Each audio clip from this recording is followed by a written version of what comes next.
नमस्कार, मेरा नाम है डॉक्टर पुरु धवन और आज इस वीडियो में हम बात करने वाले हैं स्टिफनेस के बारे में। स्टिफनेस एक बहुत बड़ी प्रॉब्लम होती है पैरालिसिस पेशेंट के लिए और ये स्टिफनेस पैरालिसिस वाली पार्ट में जब आती है, अगर हाथ में है तो हाथ टाइट हो रहा है, कलाई खुल नहीं रही, उंगलियां खुल नहीं रही, हाथ नीचे की तरफ जा नहीं रहा। जब चलते तो हाथ इस तरह से टाइट होकर ऊपर की तरफ आ जाता है, कंधा हिलता नहीं है, मसल्स में पेन बना रहता है। इसी तरह से लेग में होता है कि लेग जो है आपकी वो ढंग से चल नहीं पाती, झटके से चल रही होती है, बहुत ज़्यादा ताकत लगानी पड़ रही होती है इसको खोलने के लिए, चलाने के लिए। तो ये जो स्टिफनेस है कहीं न कहीं हमारी मोबिलिटी को, हमारे को ठीक होने में कहीं न कहीं बाधा बनी होती है। और इसको ठीक करने के 2 तरीके होते हैं, एक होता है टेम्परेरी, एक होता है परमानेंट। तो हम पहले टेम्परेरी मेथड पे चलते हैं जिससे हमारी जो स्टिफनेस है उसमें हमें आराम मिल जाए। तो अगर कभी आप अपनी मांसपेशियों को, मसल्स को हीट अप करोगे किसी भी तरीके से, तो मसल रिलैक्स हो जाती हैं। अब आप हीट अप कैसे कर सकते हो? अगर आप तेल लगा रहे हो, मालिश कर रहे हो, हीट जनरेट हो रही है, उससे मसल रिलैक्स हो जाती है। टेम्परेरी है बट आराम मिलता है। या फिर आपने कोई भी जेल पैड ले लिया, उसे गर्म कर लिया, उसे सेकाई कर ली, तो भी मसल रिलैक्स हो जाती है। इसी तरह से मेडिसिन्स भी आती हैं जिनका हम टेम्परेरी बेसिस पे यूज़ कर मसल को रिलैक्स कर सकते हैं। जैसे बैकलॉफ आती है, अगर आप खा रहे हो तो वो टेम्परेरी आराम देगी। आपने गोली खाई है, मसल्स अपनी सॉफ्ट हो जाएँगी, जैसे ही वो मेडिसिन का असर खत्म होगा, मसल दोबारा से स्टिफ। तो हमें ये सॉल्यूशन राज नहीं आता, हमें कोई ऐसा ट्रीटमेंट चाहिए होता है जो परमानेंटली काम करे। अब परमानेंट ट्रीटमेंट को समझने से पहले आपको समझना पड़ेगा कि स्टिफनेस आ क्यों रही है।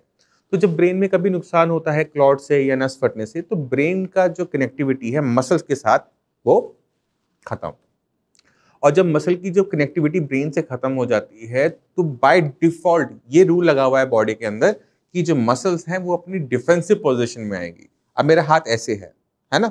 अब मैं चल रहा हूँ, मैं बैठ के आपको बता रहा हूँ, चल रहा हूँ, तो किसी भी चीज़ में अटक जाएगा। अगर मैं चाहता हूँ कि मेरा हाथ चलते हुए अटके नहीं, तो क्या होगा? कि मेरी ये मसल्स अंदर की तरफ आ जाएँगी। ये मेरी क्या हो गई? डिफेंसिव पोज़ीशन होगी, जहाँ पे मेरा हाथ मुझे चलने से रोकेगा नहीं। इसी वजह से हम देखते हैं कि जब किसी को पैरालिसिस होता है, ब्रेन का मसल से कनेक्टिविटी खत्म हो जाती है, तो मसल स्टिफ होकर अंदर की तरफ आ जाती है। अब ये स्टिफनेस को तोड़ना बहुत ज़रूरी है, क्योंकि अगर स्टिफनेस टूटेगी नहीं, तब तक पेशेंट की पेन खत्म होगा नहीं। अगर हम हाथ को खोल रहे हैं, पेशेंट को दर्द हो रहा है। पेशेंट अगर हाथ मसल्स पूरी खुलेंगी नहीं, तो मूवमेंट भी नहीं आएगी, रेंज भी नहीं आएगी। अब इसे खत्म परमानेंट तरीके से कैसे करें? तो प्रॉब्लम में ही सॉल्यूशन छुपा हुआ है। प्रॉब्लम क्या थी कि कनेक्टिविटी ब्रेन की मसल से चली गई। अगर हम किसी भी तरीके से ब्रेन की कनेक्टिविटी मसल के साथ दोबारा बना दें, तो क्या रिजल्ट होगा? रिलैक्स हो जाएंगी। अब ब्रेन के अंदर जो नुकसान हुआ है, अब हमें इस पे काम करना पड़ेगा। अब काम कैसे करेंगे? वो है न्यूरोप्लास्टिसिटी। न्यूरोप्लास्टिसिटी को मैं अपने इस चैनल पे और वीडियोस में बहुत एक्सप्लेन कर चुका हूँ, बट मैं चाहता हूँ कि इसको आज एक्सप्लेन करने से पहले मैं आपको एक छोटी सी क्लिप दिखाऊँ।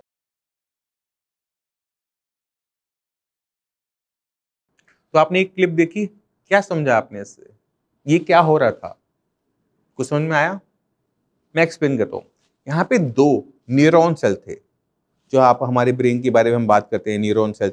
इन्हीं सेल से हमारा पूरा ब्रेन बना होता है। तो जैसे इनकी अंदर न्यूरोप्लास्टिसिटी स्टार्ट होती है, तो ये आपस में पास आना, अपने हाथों को मिलाना शुरू करते हैं, हैंडशेक करना शुरू करते हैं। अब ये हमने सिर्फ 2 सेल देखे थे। हमने, क्योंकि हमने इसको लैब में देखा, एक पेट्री डिश के अंदर देखा, माइक्रोस्कोप से देखा, तो हमने 2 देखा। अब ब्रेन के अंदर सोचो कि ब्रेन के बीच में एक सेल है, तो उसके आस-पास कितने सारे ऐसे और सेल होंगे, चारों तरफ से वो घिरा हुआ होगा। अब इसकी कनेक्टिविटी अपने साथ-साथ ऐसे कितने हज़ारों सेलों के साथ होगी। तो आपका ब्रेन का एक सेल और कितने सेलों से जुड़ा हुआ है, उस पे डिपेंड करता है कि ब्रेन आपका कितना कॉम्प्लेक्स है। अब अपने अंदर अपने बारे में सोचो और एक महान साइंटिस्ट के बारे में सोचो। आपके अंदर और एक महान साइंटिस्ट, मान लो आइंस्टाइन के अंदर, क्या फ़र्क है? वो इतना क्यों सोच पाए जो आप नहीं सोच पाते? वो इतना काम क्यों कर पाए ब्रेन से जो आप नहीं कर पाते? फ़र्क है ये कि उनका ब्रेन का एक सेल और कितने सेलों से जुड़ा हुआ है। तो हमने क्या करना होता है, पैरालिसिस के पेशेंट के अंदर ये नुकसान हो गया, ये कुछ सेल मर गए, बट अगर हम इनकी कनेक्टिविटी बढ़ाते हैं, इनके नेटवर्क बढ़ाते हैं, तो हमें रिकवरी देखने को मिलती है। अब ये जो रिकवरी है, ये क्यों आई? क्योंकि ब्रेन के अंदर हुई न्यूरोप्लास्टिसिटी। ये जो मैकेनिज्म आपने देखा, इसे न्यूरोप्लास्टिसिटी कहते हैं। अभी न्यूरोप्लास्टिसिटी बहुत इंपॉर्टेंट होती है और इसके रिजल्ट बिल्कुल अव्वल दर्जे के। मैं चाहता हूँ कि आप कुछ रिजल्ट्स देखें भी सही। नमस्कार, मेरा नाम है डॉक्टर पुरु धवन और आज हमारे साथ हैं हुसैन साहब। हुसैन साहब को पैरालिसिस और पार्किंसन दोनों की दिक्कत रही है, ठीक है। और पहले आप बताइए कि पिछले महीने आपको क्या दिक्कत थी, क्या महसूस करते थे? पिछले महीने चलने में लड़खड़ाते थे सर। अच्छा। गिरने का खौफ था, डर था, लेकिन अब पहले से बेहतर है। ठीक है। अब 1 महीने में शरीर में क्या बदलाव हुआ? काफ़ी अच्छा महसूस कर रहा हूँ पहले से। क्या अच्छा हुआ? जो आपको हाथ कांपता था, हाथ कांपता है? कम रहा। हाथ को सामने पहले ज्यादा कांपता था। हाँ, काफी। ठीक है। और गिरने का डर आपका खत्म हो गया। जी। उसके बाद आपका नींद में क्या फर्क आया? नींद बहुत अच्छी आ रही है। पहले की नींद नहीं आती थी? घबराहट सी होती थी। रात को घबराहट होती थी? अब जो आती है। अच्छा। और मांसपेशियों में अकड़न? हल्की बहुत है। हल्की फुल्की रह गई? इस पे गर्दन में थोड़ी बहुत रह गई। गर्दन हिलाओ पूरी। ठीक है। अब लगता है काम पे जा पाओगे? हाँ, बिल्कुल। ठीक है। और स्पीड थोड़ी सी आई? काफी स्पीड आई है सर। एक बार चल के दिखाओ।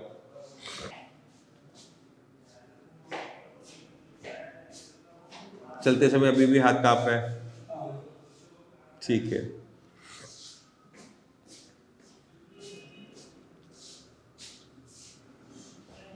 आप इनके साथ रहते हो, आपको इनके अंदर क्या बदलाव नजर आया? जी सही आया, थोड़ा बहुत पहले से, यानी कि बहुत सही आया है। अच्छा। यानी चवन्नी बराबर सही आ गया है। अच्छा जी।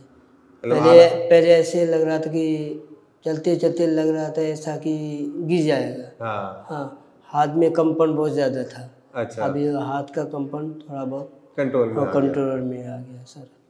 ठीक है। और क्या बदलाव नजर आया? जी, बोल रहा था कि भूख नहीं लग रहा है, तो थोड़ा बहुत यानी कि खाना भी खाया जाता है, भूख भी। हाँ। 2-3 रोटी खा लेता है। घबराहटपन पहले ज़्यादा था, वो खत्म परेशानी है। ठीक है।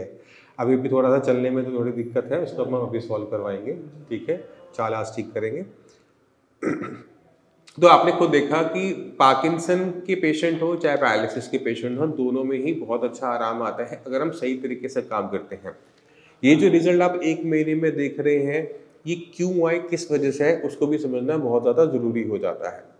जब हम पार्किंसन की बात करते हैं तो पार्किंसन के अंदर ब्रेन के सेल्स मर रहे होते हैं, डिग्रेड हो रहे होते हैं, जिसकी वजह से ब्रेन के सेल्स जो एक केमिकल बनाते हैं डोपामाइन, वो नहीं बन पाता और आपका जो कोऑर्डिनेशन है मसल्स के साथ, ब्रेन का कोऑर्डिनेशन है, वो कम होना शुरू हो जाता है और पेशेंट में कंपन देखने को मिलती है, गिरने का डर लगता है क्योंकि पैर की मांसपेशियां, कमर की मांसपेशियां पे ताकत महसूस नहीं होती।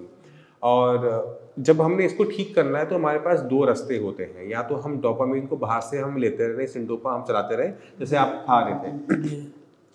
उसके साथ दिक्कत क्या होती है कि आपने ब्रेन के अंदर जो सेल मर रहे हैं उनको मरने से रोका ही नहीं, वो मरते चले जाएंगे और सिंडोपा की मात्रा आपकी बढ़ती चली जाती है।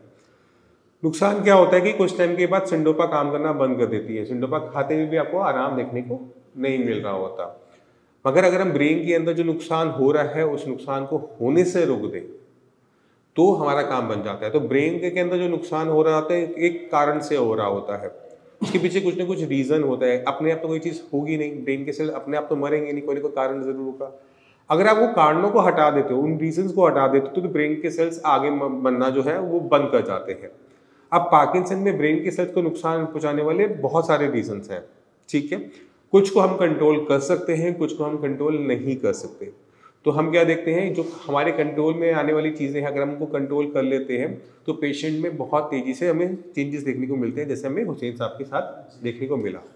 अभी सिर्फ 1 महीना हुआ है, बहुत ड्रास्टिक चेंजेस हैं, बट हम इन चेंजेस को आगे कैरी फॉरवर्ड करने के लिए थोड़ा टाइम जरूर लगता है, क्योंकि 1 महीने का अगर हम टाइम स्पेन देखें बीमारी के हिसाब से देखें तो बहुत छोटा है। 1 महीने से भी कम हुआ, 20 दिन हुए अभी सिर्फ। 1500 हो गया।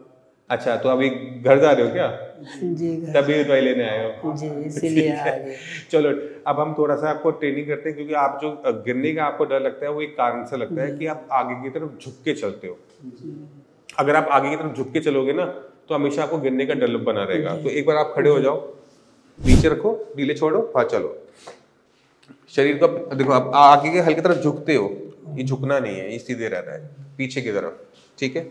आराम से चलना, पैर निकालना, पहले एड़ी फिर पंजा, फिर एड़ी फिर पंजा, ठीक है। आराम से चलना है, एक एक कदम, कोई जल्दबाजी नहीं है। चलो जैसे मैं पैर को वैसे चलना, हाँ चलो चलो, हाँ हाँ चलो,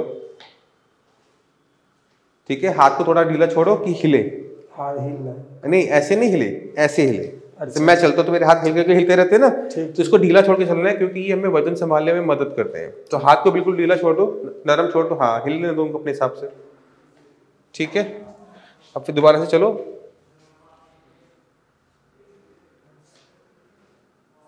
ठीक है। बॉडी को आप थोड़ा सा स्टिफ कर रहे हो, क्योंकि मांसपेशियां अभी थोड़ी सी अकड़ी हुई है, थोड़ी सी अकड़न खत्म होगी, आपकी चाल ठीक हो जाएगी, ठीक है।